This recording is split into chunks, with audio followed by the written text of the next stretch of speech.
Happy weekend semuanya, kembali lagi di list akumulasi video mingguan kita. Sebelum ke sana, ada beberapa saham, 4 ya khususnya. Tapi kita akan bahas dulu IHSG-nya akan kemana. Kemarin saya mengatakan di grup ya, di grup, tetapi grupnya janganlah ya. Dimana saya akan menguji 6.900 ya, akan menguji 6.900 dan ternyata di break 6.900 ya, akan menuju ke selanjutnya 6860 gitu. Tetapi yang jadi bahayanya adalah saya mengatakan ya, IHSG jikalau 6860 ini break down, dia bisa makin dalam gitu. Ya makin dalam, bisa potensi sampai ke sini ke 6760 sampai 6760. 6770 itu sih potensinya akan ke situ. Kalau dia break dari 6860. Jadi view saya di video-video sebelumnya mengatakan bahwa IHSG peluangnya tahun ini akan sideways masih terjadi sih, dan saya masih belum mengupdate tentang hal itu. Jadi saya mengatakan IHSG akan tetap sideways sampai akhir tahun kemungkinan ya. Ditambah lagi kemarin perdagangan kemarin ya, di review di podcast kemarin asingnya masih keluar gitu. Asingnya masih keluar, bahkan minggu lalu IHSG-nya naik, asingnya keluar. Jadi masih belum ada hal positif ya, terutama untuk IHSG. Dan yang ditambah ya, The Fed bulan ini nanti kan pasti akan melakukan rapat ya. Nah, kalau mereka menaikkan suku bunganya 0,25, artinya mereka akan mempunyai suku bunga acuan itu sama dengan Indonesia.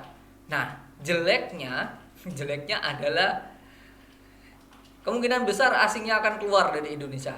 Itu karena mereka aliran dananya akan balik ke Amerika gitu. Kenapa hal itu terjadi? Simpelnya adalah jikalau Bapak Ibu dan teman-teman punya duit 10 juta taruh deposito dalam bentuk rupiah, atau uang 10 juta itu taruh di deposito di US, pasti akan memilih di US.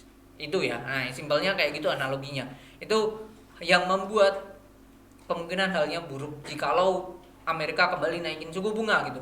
Sisi positifnya adalah mungkin ini ya, selama saya terjun di pasar saham sejak 2017, di mana saya belum pernah mengetahui koreksi jika salah. Sejak 2017 belum tahu sebelumnya ya, dimana kita nggak pernah setara ya suku bunga acuannya dengan Amerika. Itu aja sih, itu ya. Dan kalau hal itu terjadi membuat aliran dananya keluar, uang-uang asing akan lari ke Amerika. Itu sih.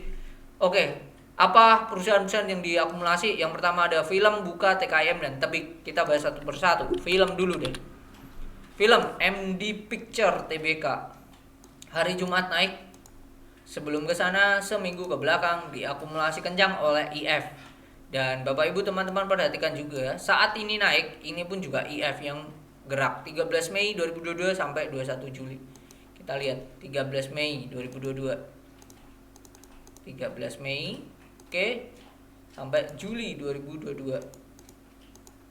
Juli 2022. ZP, nah IF-nya udah jualan bahkan sampai ini deh 10 Juni. Oke. IF-nya jualan. Nah, IF-nya jualan ini yang mulai berdistribusi ya, IF-nya. Nah, saat sini dia coba kita lihat ya, saat dia akumulasi ini November 2021. Oke, kita mau ngecek di mana saat mereka akumulasi ya, November, awal November sampai akhir November. Kita lihat ya, siapa yang bermain atau bekerja sebelum-sebelumnya. Kenapa sebelum-sebelumnya? IF. Kenapa sebelum-sebelumnya? Karena dalam teknikal ada yang namanya teori history repeat itself atau mengulang masa lalu gitu. Nah, dilihat sekarang di ininya tuh di juga. Nah, lihat sekarang minggu lalu tanggal 4 ini diakumulasi oleh IF. Terutama hari Jumat gede banget. Nah, hari Jumat gede banget 12,7 M. Hanya 2 broker ya, dan AK ya gede banget, average 3780 something. Itu sih. Kalau sejak hari Senin average IF di 3600 gitu. Kondisinya Jumat itu mereka break disertai dengan volume. Break dari downtrend line minor. Oke. dan trendline minor. Dan setelah dia sideways di beberapa kali. Nah, ini perhatikan ya. Oke, ini saya hapus. Nah, ini habis naik, terus dia konsolidasi nih, volumenya nggak ada. Dan targetnya, dan ini kan bentuk pattern. Oke, targetnya bisa sampai ke sekian. Ditarik aja. Tiangnya ditarik, tiang ini ditarik ke sini. Oke, itu untuk film. Jadi peluangnya besar untuk naik lagi potensi upside-nya. Stop loss di berapa? Stop loss saya akan mengatakan di 3650 atau 3600. Itu sih untuk film. Oke, selanjutnya ada Bukalapak, Bukalapak. Saya akan lebih prefer lebih baik buka daripada emiten yang satu ini. Daripada Goto. Kenapa? Karena ada sedikit news ya. Makin menipis, PGF kembali distribusi 35,57 juta saham Goto.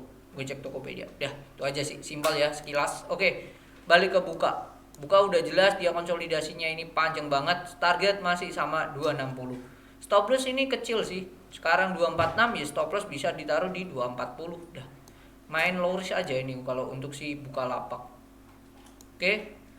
Diakumulasi oleh KZ 131 miliar. Nah, ini gede banget nih. Gede banget sejak awal Agustus bahkan. Kita tarik coba sampai awal Agustus. Ya, KZ 144 miliar. 6 juta lot. Wow. Tuh ya, buka. Lalu selanjutnya ada TKIM, kertas ya. Kertas.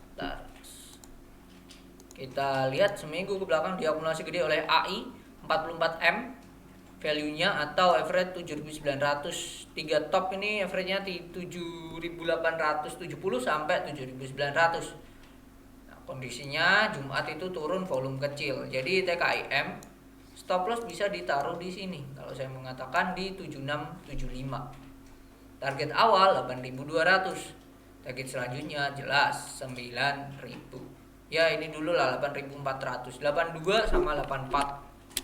Ya, itu dulu 82 sama 84. Baru nanti selanjutnya ke 9.000. Apakah mungkin atau possible ke sana? Saya yakin lebih prefer ke 8.400 dulu. Kalau dia jebol 8.400 possible sih kalau untuk ke 9.000. Itu TKM gede banget ya, akumulasi juga. Oke. Kalau TKM naik jangan lupa saudaranya. Udah, itu aja saya spill. Selanjutnya Tebik, karena saudaranya saya share di grup. Oke, Tebik. Tebik ini juga sama, Tebik jalan berarti salah satu saham menara lainnya juga jalan. Sekilas ini potensi yang namanya cup and handle. Cuman dia secara akumulasi belum sebesar-besar itu. KZ, EKI dan BK masih bisa dikatakan tuker-tukeran. Ada yang keluar, ada yang masuk dan nominalnya sama. Dia kalau break dari sini cakep, break dari 2140. Low risk banget sekarang kondisinya 2100. Stop loss bisa diatur di 2050. Under itu silakan di cut loss. Targetnya bisa diukur sendiri untuk Tebik. Oke, mungkin itu yang bisa di-share di video kali ini. Ada film, Buka, TKIM dan Tebik. Semoga bermanfaat dan semoga Bapak Ibu teman-teman sehat selalu. Bye bye.